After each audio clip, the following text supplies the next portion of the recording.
Welcome to another amazing episode of TMC Podcast. If this is your first time joining us, go ahead and subscribe.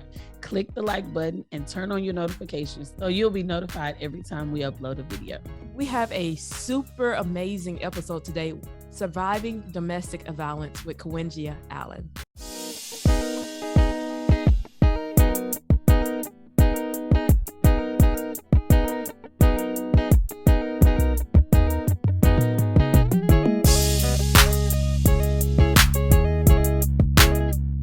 My name is Kawingia Allen. I am from Houston, Texas, born and raised. I am a mother of two adult sons, and a 7-year-old daughter. I am starting all over. You guys pray for me. And I am a divorcee, so I have been married before. 2 adult sons and a 7-year-old. Wow. Yes, that's a gap. That's a gap right there. Yes, it is. So you told us that you're a divorcee. So tell us a little bit about that. Yes. So when I was about 22, 23, I got married. We were married probably about 9.5 years. We were married. It was a very toxic marriage. It was verbally and physically abusive. And I had to make a run for the border. And eventually, after 2 years separation, I filed for a divorce. The reason why I stayed in it because of insecurity, low self-esteem, and fear. A lot of times when we don't know who we are, our identity, we fall into these toxic relationships and believe what the abuser is telling you about yourself, as if they know you better than you know yourself. What was the pivotal moment that ignited the decision for you to go ahead and end the relationship? The abuse started to spill over with my children because my ex-husband was not the father of my 2 sons. And at the time, my sons were in middle school.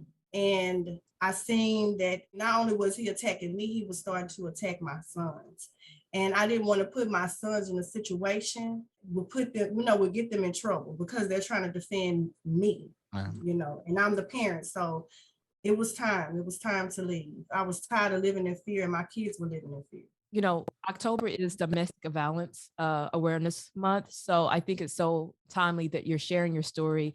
And so what advice would you give to someone who currently find themselves in an abusive marriage? That you can make it. You can't survive it. You feel like you're stuck. I had no outlet. You're suffering in silence. So you're trying to protect your family. In this situation, he was so violent. I was scared if I went to one of my family members, he would come over there and harass my family. So the advice I would give a person is you can survive this. There is help out there. And when you run, do not look back. I know several stories of women that did not make it out alive. I had to literally, when I made the choice to leave my husband, I had to plan it. I had to plan it in such a way that my children were safe so I could run. And when I left, I had to make a decision to resign from my job that I had been at 7 years, to walk away from my house that I solely paid all the bills. I walked away with just the clothes on my back. It was that crucial. I finally had enough courage to leave and not turn back because it could have cost me my life. And I think sometimes whomever is being abused, they feel like they are the ones that are the problem, because they'll make you feel like if you wouldn't have done this, or if you would not have done that, I wouldn't have. And you always find yourself like you're trying to be the problem solver, like you're trying to correct it. And it's not you, it's them. But of course, they know how to pray. They know the right ones, So, yeah. Wow. Having enough courage and that there's life after abuse. I think that's such a powerful story that I remember this billboard and it just stuck with me. It was from a decade ago. And it said the only time he sent her flowers, and it was on top of a coffin.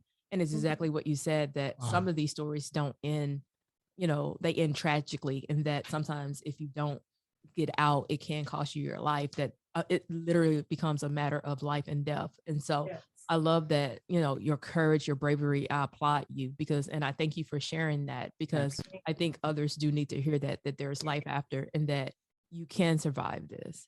God, it was God. I've lived my life outside of God and now in God. It's God.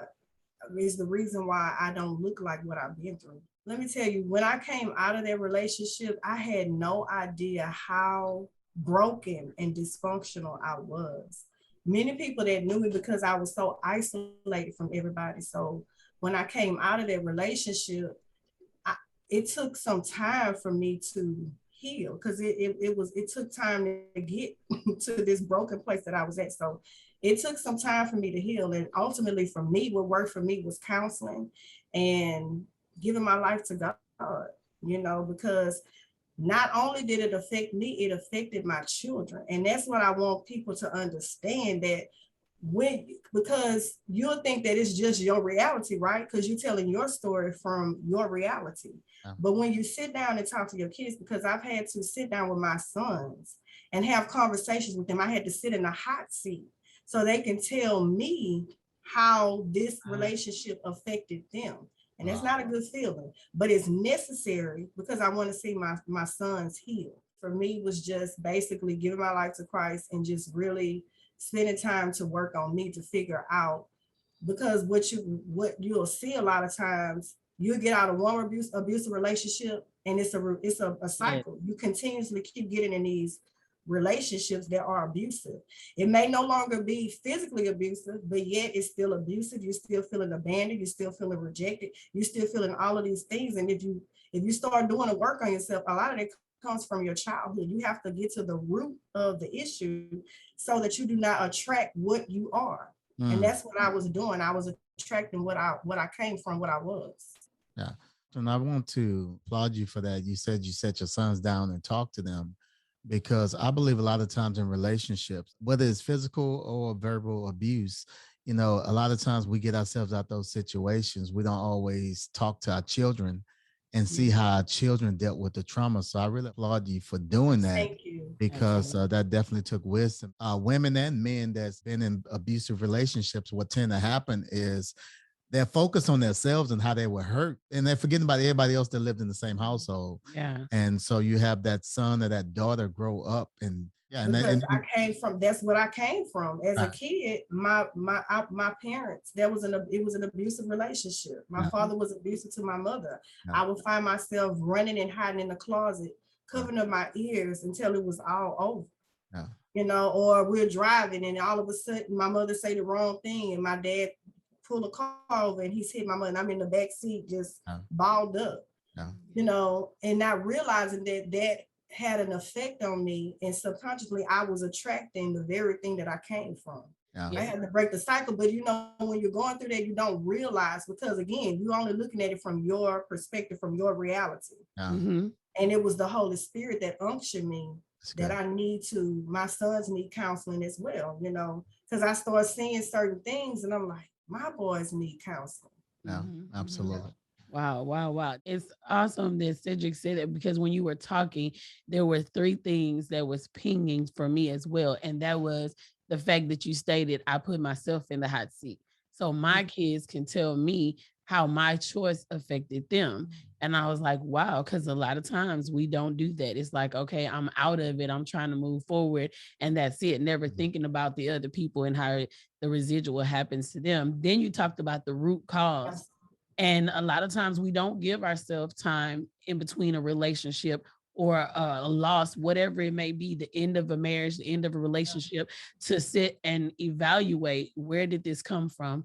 And to think about that is rooted in my childhood or is rooted in something that I believe about myself. Because you also talked about self-esteem and how the person ultimately starts to use the things that are your weakness in a certain sense against you, and they use them as a form of control. And you were talking about that, and I was like, wow. And I mean, it's just, I applaud you as well, because what I'm hearing you say is something that is definitely growth, something that we don't hear a lot of, because we want to get out of the situation and we just want to move on.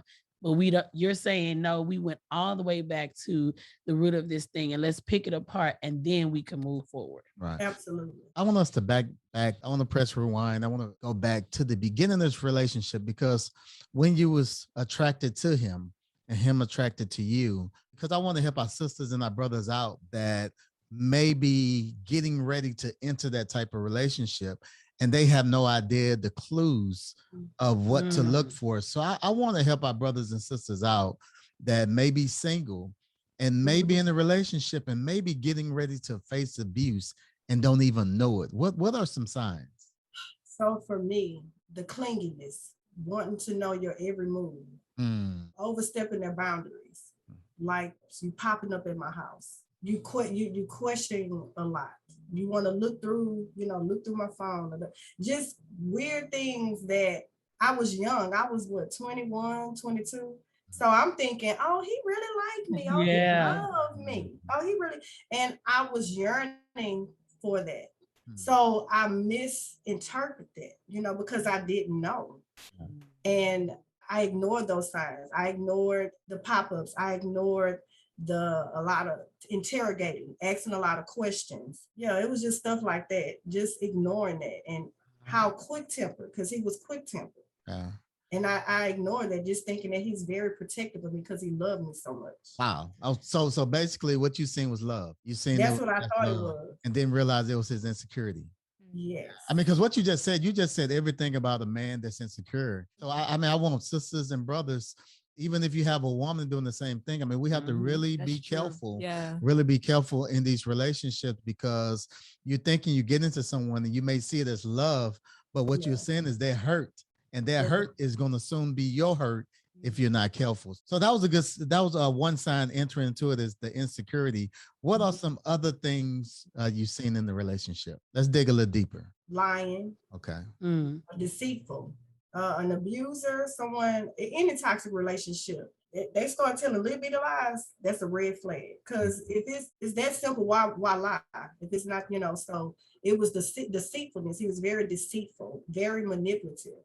Was another sign for me that I missed. What I found, especially for a woman, we're nurturers. So what I did, you see potential, and a lot of times what we do, we fall in love with potential. Come on, sis. Come on. And you have to look at what's factual. And what you see is what you're going to get. You cannot change anybody. And that's the key thing, because they'll feed you this manipulation that I've had a hard life, or, I've been this and I've been that. And you're like, oh, and you just want to be. And I was so young because I had came from so much. I had been on my own since I was 17. So I had been through a lot. So I'm thinking, oh, he just needs to be loved. And he just needs, me to show patience. He just, all of these things. And I'm looking at the fact that he comes from a 2-parent home. He has a mother and a father. His father is a minister. His mother is an evangelist. He's come from a Christian home. I watch him say yes, ma'am, and no, ma'am to his parents. Oh my goodness, he has manners. I'm looking at all of these things thinking, wow. At the time when I met him, he had a good job. So I'm thinking, okay, not paying attention to the other stuff, but I'm seeing potential. Wow. And we fall in love with potential, or we get caught up in potential, and you can't get caught up in potential because that can never manifest, so. Right. I want to ask this, and then I'm going to pass the mic. But I do want to ask you this, because oftentimes we get caught up in these relationships, right? The red flags, did you see them right away and you chose to ignore them, or did the flags come later? With him, some of these flags, the little minor things was right away. No. But like it took like maybe, it don't take long a lot of times. Trust me, it don't. By 4 or 5 months down into the relationship, I started seeing more signs. No. But yet I still ignored him. He hadn't already abused me physically when I did marry him before yeah. But by this time I was he had pulled the wool over, just had me thinking that nobody else wanted. Was it emotional? So it was emotional. Yeah. That's what I'm listening to. Because when she said factual and potential, and then she's talking about the manipulation part, I'm like, okay, wow. So now you're saying you're to the point where you see these flags, but then you're like, oh, but he only had, he only like this because nobody else didn't love him, or she's only like this because nobody else didn't care for her. If I love her enough, it'll be okay. If I love him enough, it'll be okay. We can get past this. And when you said potential versus factual, I was like, okay, wow, because I believe a lot of times, and whether it's male or female, that's where we get in trouble because we fall in love and we get enamored with the potential. Yeah. And we see the factual. We're not blind, we're not dumb, we're not crazy. Right. We see That's the right. factual, but we take that potential and do an override. And it's like, well, because this potential is here, I'm gonna override the facts that I see. I see that you get mad about little bitty stuff, but okay, we're gonna override this with your potential. Right. You know, I That's see right. that you snapping off about stuff, but we're gonna override this with your potential. Was it any separation? Because one of the things I've noticed is the separation. You get separated from your family. It's like they want you Isolation. Right, they isolate, isolate you. isolate all to Yes. yourself and take you away from the past relationships. Was that something you've seen as well? Oh yeah. Isolated me from everybody. And because he was quick tempered, I stayed away because I didn't want the embarrassment. Yeah. And you know, Mm, you still want to be with this person, so you want your family to still like them. So mm. you make up excuses. Oh, I'm doing this. Oh, I'm doing that. And one particular incident. Let me just tell you how delusional, how crazy. So I have a cousin that we're really close. So every year our birthday is in February. So we take each other out for our birthday. This particular birthday, I was taking her out. It was my turn to take her out. Her birthday is after mine. So I told him I was in a rental car he had, and I took the car and I told him I was going to take my cousin to eat. When I got to her place, just so happened her brother pulled up, and he asked, could he go with us? Sure. You know, he's my cousin. Right. We all went out to eat. He popped up at the restaurant where we were at, and he seen my boy cousin there. And he said, come, I need to talk to you right quick. So I step out. We go to the front of the restaurant, like right outside the door. He grabbed me by my face and asked me, so how did he get here? So I lied. I was like, he drove here. And he was like, you sure about that? And I was like, yeah, he drove here. He was like, well, why? See, you told me it was just gonna be you and her. I said, well, at the last minute, I didn't know he was coming. Yeah. So long story short, when we got ready to leave, I kept telling my cousin, I said, I think it's probably best if I take you home to get your car and then you come back and get him. And my cousin like, no. They didn't know the other side that I knew. Wow. Went outside, pressed the alarm key. We almost to the vehicle. I hear somebody run up behind me. He attacked my cousin, me, my boy cousin. He said that wasn't my. I was like, I kept telling him, like, you're crazy. I've never had anybody to tell me, like, this is not my family. This is my first cousin. Wow. But he was that crazy. He was that delusional, that crazy. Yeah, I honestly think he has a mental issue that never was diagnosed. But yeah, it was a whole lot that went on that night. Like I was up all night. It was crazy. But what I'm processing, Kawingia, is when you were talking about the thought process, as being in a relationship with the person, it's like how you were feeling. Like, okay, I know I'm still gonna be with him, so I don't even want people to see this embarrassing side of him. Like, I wasn't trying to expose that you didn't already grab me by my face. I'm trying to cover it up. And now you come to the rest. So when you were saying that, I was thinking about how many sisters, how many brothers have this issue going on, and you're basically covering for them, because it starts by making you start off lying for them, because you're trying to, like you said, make excuses about not doing things or not coming to things because you're trying to keep them away from everybody, because you never know when keep peace. Yes, Yeah, and you never know when they're gonna pop off. So because anything can trigger them. Right. That's why I gave that example, because who would get upset that my cousin, we're all cousins, but that triggered him. Yeah. We could have went into it was times we went to the corner store and a man speak to me. He just say, hello, how you doing? It triggered him. Wow. So I couldn't take a chance on we going around family.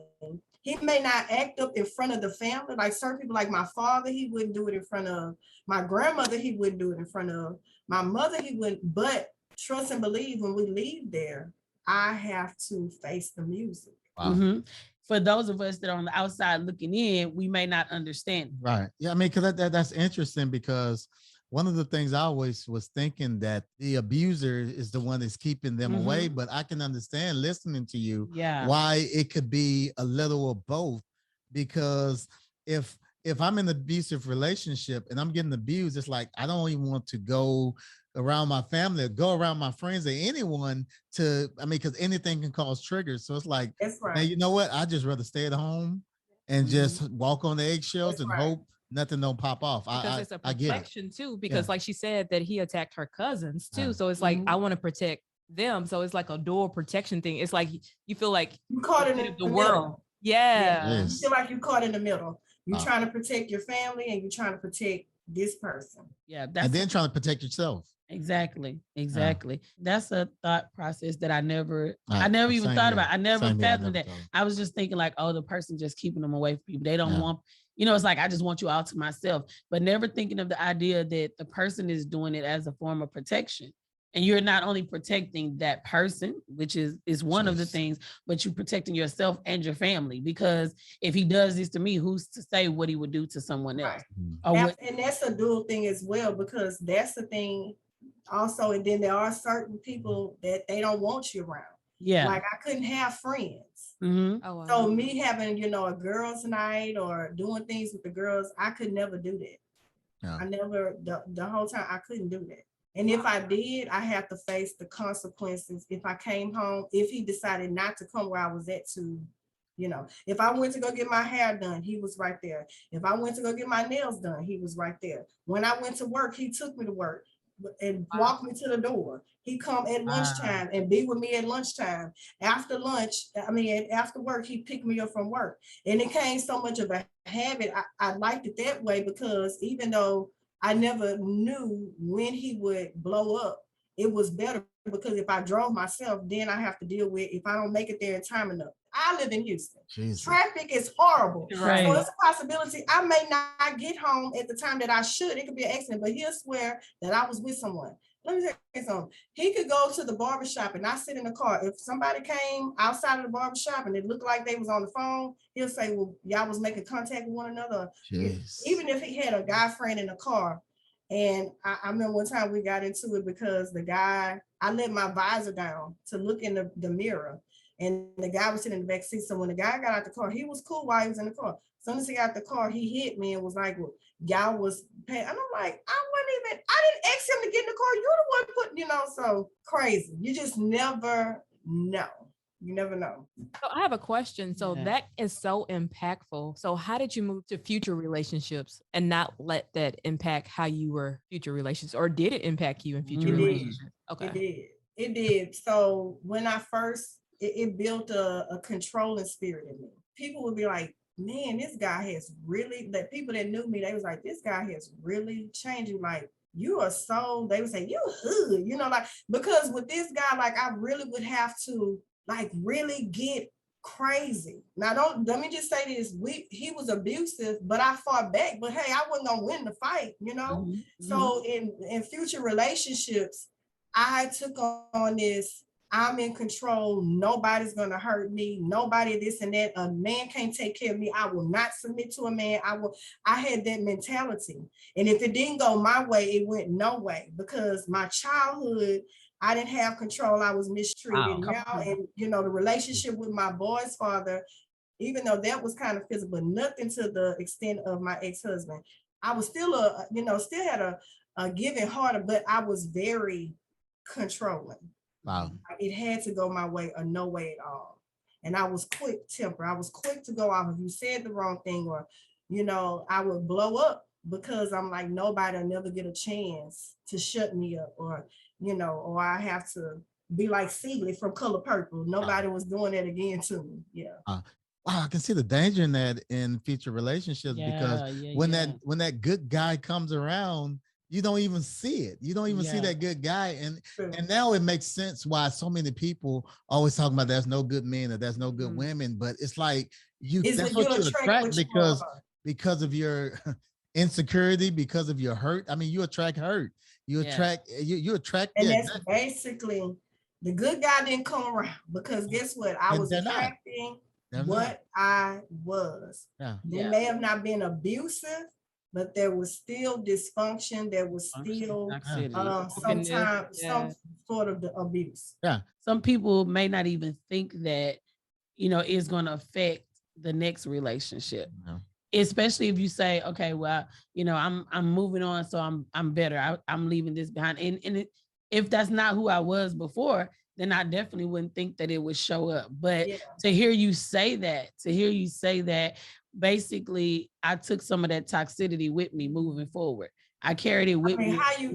It's no way possible that you can walk away from that and not be toxic. Yeah. Absolutely. Yeah. See, it's no way possible. Mm-hmm. You have to give yourself time to work on you. And that's the thing. A lot of people do not do that, because here's the thing. Once you get out of that relationship, you feel in pain.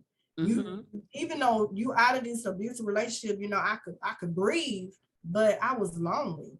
Yeah. You understand? I left from my parents' home at 17 on my own in a relationship with the father of my two sons.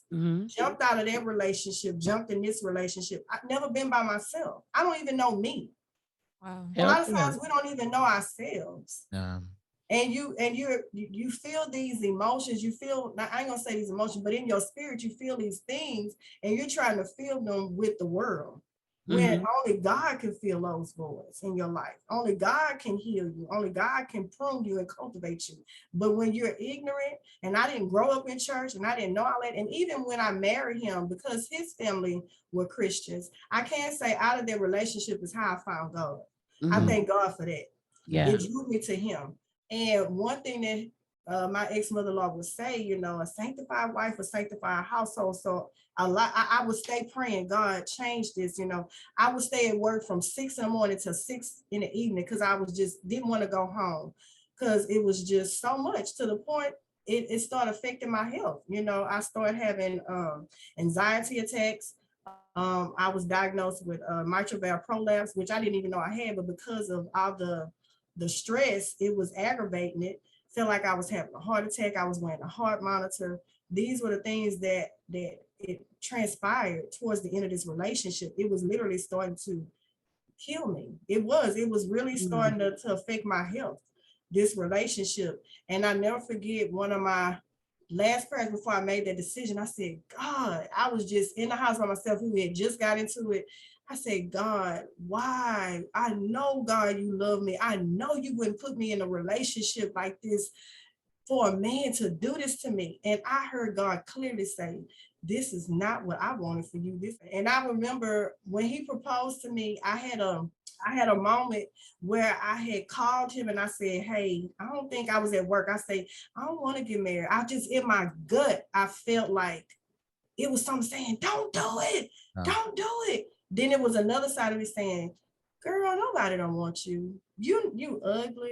You have 2 kids. You this and you that. Nobody else will want you. This is what I'm thinking. So I'm battling within myself. And I call him and I tell him, I don't think we need to get married. And the Lord said, remember when you had, that was me. That was me telling you don't do it. Let me tell you, I learned a valuable lesson. If I don't tell any other young person, baby, follow your discernment, follow your gut, that gut feeling, that thing that says when I should have followed my first mind, that is the Lord. That is your gut. Follow it. It'll save you. It'll protect you. So the Lord, sometimes he'll allow you to have exactly what you want just to teach you the lesson. And I learned a valuable, he spared me. He was merciful. The Lord was merciful, but that was something that I wanted. That was nothing that God wanted for me. That was a marriage that was never a marriage that was consented from God. So a lot of times you have people that get in these relationships and they stay in it thinking that this is a God thing. This was not God. This is what you may have wanted. This was not God. God would not put you. That is not, and nowhere in the Bible, that is not kingdom. That's not kingdom. Preach it, sis. Yes, preach it, sis. yes. You said something I do want to touch on, because I think a lot of Christians say this and really misquote. Oh, I was just this thinking that, scripture Cedric. with the same thing: a sanctified wife can sanctify a It husband. said you can save the unsaved. But the thing about it, he has to want to be. It. Has to want to be, but basically it's not a guarantee. It's not a guarantee that they'll be saved, but see, it was like you said, I was told that I would be able to save my husband because I'm saved. No. That's not a guarantee. No. That's not a guarantee. But the Lord, but this wasn't a covenant. Basically, bottom line, this wasn't a covenant relationship. This was not ordained by the Lord. No. This was out of my flesh. This is something that I wanted. This was not God. No. What God put together, let no man put asunder. But I think what you just said is did God put it together though? That's right. Beholden to what his word, what he put together. And I think a lot of times that's the piece that's missing. Like you said, you wanted this. God sent you signs. God sent you your intuition. And a lot of times we miss the intuition because of the sake of, here's a marriage. I get to get married. Here's a man. Here's a woman, or whatever the case may be if you're a man. And it's like, but did God put this together? One of the things I heard recently, wise woman was talking to me and she said, the power of agreement for your relationship. And I was like, what, that the two people come together? She's like, no, the power of agreement for your relationship is what is God saying about that relationship? That's and it goes back to saying, God may not have wanted that for you. You wanted that for you. That's right. And you ignored the warnings. Because I was ignorant. I didn't know. I really didn't know. And there's one thing that you said, Kawingia, that and I believe that this is where my husband is pulling at too, because we have to be careful as people of God, as children of God, as men and women of God. We have to be careful of how we use the word to tell people something about a situation, and we are causing someone to stay in something that's toxic or dangerous for them because we are twisting the word to make it say what we want it to say. Because one thing that, and this is something, my husband is my pastor sitting next to me, but this is one thing that he teaches us. God does not make us do anything. So we can't make somebody else do anything. And I think that I really feel this. We've had a few domestic violence events at the church, and we've had women say time and time again about how somebody quoted scripture to them, causing them to have this idea that they were supposed to stay in something that was not God ordained, that was toxic, that was dangerous to their health. So what we are saying to the TMC listeners is, do not be fooled. God's word is what it is, but make sure that someone is not taking a portion of the word and giving that to you without its full totality, and having you feeling like you're supposed to be stuck in a situation that you really were never supposed to be in the first place. Absolutely. Powerful. Yes. That's not kingdom. Yeah, not absolutely. kingdom. Absolutely. And we have to be careful of that. So before we start Bible thumping people, we have to be careful of that. And also, I say it's important to, when someone is coming to you with a situation, if that situation is toxic, be prayerful about what you say to them. That you don't cause somebody to stay in something that they shouldn't be. Because of that lesson that I learned and almost cost me my life, I listened to my discernment. One gentleman was so kind. He paid, willing to pay all my bills, willing to do this, willing to do that. But it was something about this man, and friends were saying, girl, you crazy. That's the man. That's the one. I kept saying, no, something is not right. Something is not right. I've learned to listen to my discernment. Lo and behold, it came out. It was exposed. And like you said, we can get into a situation that could cost our lives, because I've almost lost my life in that relationship. There's been times he has choked me and I passed out and I wake up, I don't even know what has happened. There's times he played Russian roulette with a gun with me, but yet, thank God, I'm still here. Sanctified wife and sanctified household. And she didn't mean any harm, but yeah, we normally don't. I think we're doing it to be encouraging. Absolutely. Because we think that sometimes the other part, because I don't want anyone to think that we're just beating people up, because sometimes the other part is, if I tell you to leave, then you're going to go, yes, your mama said I should have left you. And then it's like, you told her to leave me, so you kind of like, just pray for him, honey. Just pray for him. So we do know that happens too. We do know that happens too.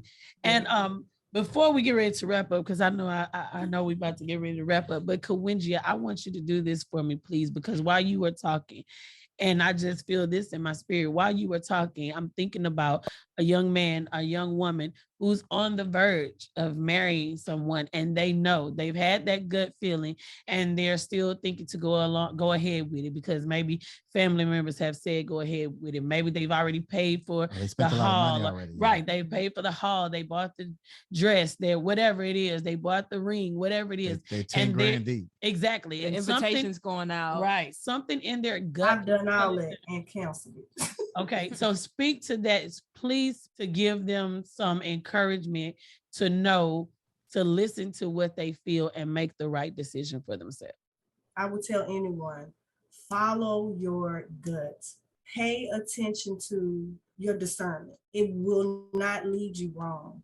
If you feel uneasy about a thing and you see the signs, do not ignore them. It is not our job to change a person. That is God's job. That's not our job. Do not fall in love with potential. Do not be concerned with if you're going to be embarrassed, if people are going to talk about you. It's okay. You'd rather them talk about you than to still walk away with your life, with your peace. And it's going to hurt, but you will get over it and you'll be stronger in the long run.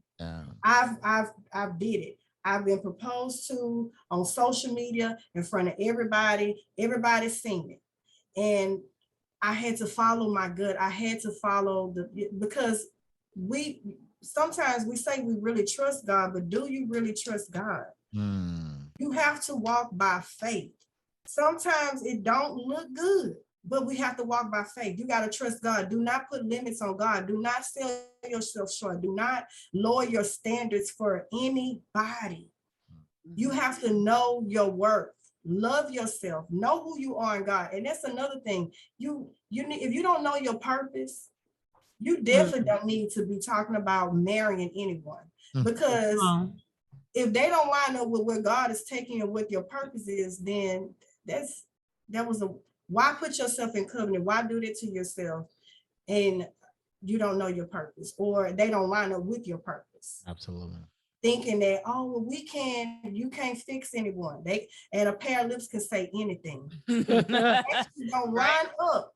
Yeah. If the actions do not line up, do not compromise. Yeah. Do not compromise. That's what I would say. Wow. I love it. I love it. Thank you. Thank you so much. Thank you. Generational curse breaker. Yes. Sometimes they make you, you feel like I have to stay in it for my kids. So, because this could be someone that you guys have children with, and you feel like I need to stay in this relationship for the sake of the children. You're doing your children a disservice staying in a relationship. If it's toxic, you're doing them because what they don't understand, what you don't understand is that your children are suffering just like you. I don't care how little they are, because guess what? The devil, he get us at our youngest. He wants to invade at our youngest because we're vulnerable. These kids they can't fight for themselves. Yeah. So we are the ones that's supposed to be covering them and protecting them. Do not stay in a relationship thinking, well, I want to keep my family together for the sake of so they have both parents in the home. What good is it if it's toxic and dysfunctional?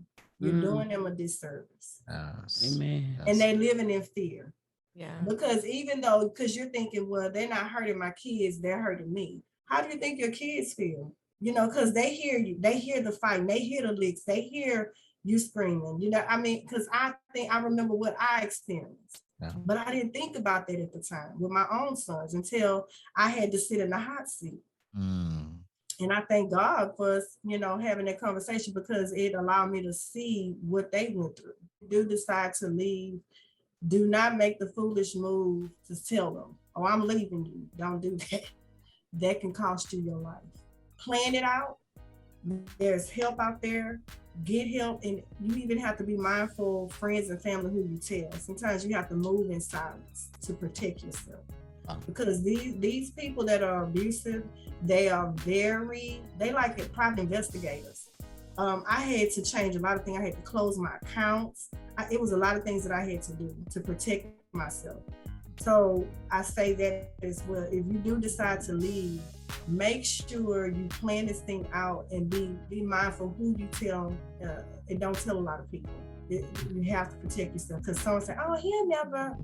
When they know they have no more control over you and you're deciding to leave them, they'll go up a notch. They'll take it to a whole nother level. So you have to be careful. If someone wanted to connect with you and what you're doing, where should they go? My email. So it's allenkawingia@gmail.com. On behalf of the TMC family, we'd like to thank you so very much. Time out of your busy schedule and adding value to us all. Thank you. Thank you guys for having me. Thank you for allowing me to share my story. If you're listening on iTunes, rate the podcast and leave a review. We want to encourage you to head on over to our leadership podcast, Lead to Greatness, where my husband is interviewing entrepreneurs and great leaders every week. So we want to thank you for joining us today on TMC. Looking forward to hanging out with you again on next week as we continue to help you take your relationship From surviving to thriving. Bye. See you next week.